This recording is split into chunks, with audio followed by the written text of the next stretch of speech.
So 2.5 years ago now, I made a decision that changed the whole trajectory of my life, changed the whole direction of my spiritual path. It was a decision that I made at the end of when I say the end of a long journey, the journey really has just begun, and will continue on until, this life is over, in my spiritual journey, my spiritual faith.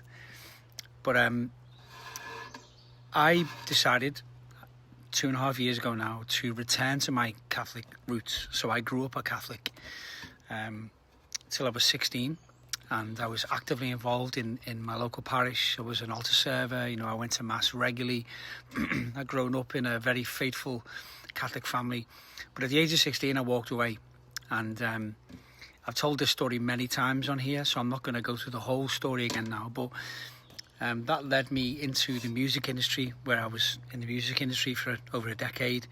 And I'd come well away from any true faith in God in that time. My God was alcohol and whatever else I could get my hands on. And I came out of the music industry a complete mess and had a radical encounter with Christ. I'm going to say it again because I'd encountered Christ as a child. I truly believe that in my Catholic faith.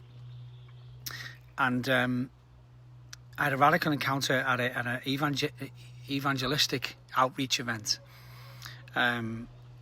which I responded to the gospel message, which I thought at the time was for the first time, but I'd responded to the gospel message all the way through my childhood, through the sacraments of the church and through my my Catholic Christian upbringing. That led me into the evangelical world, where I eventually became a pastor. Then I was pastor of a church, and then after that I became a traveling evangelist, if you like, preaching the gospel. But during that journey, I had felt this attraction back to my Catholic faith that I couldn't really understand.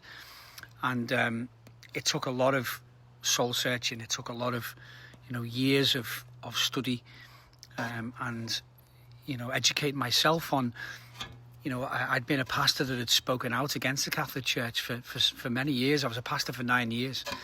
I told people to beware of the Catholic faith, and so I had to discover and start again from the very beginning of what the Catholic Church is, what it teaches, why it teaches it, why it's the truth as opposed to something else that is not quite as true, and why it is something that I should seriously consider following and becoming part of.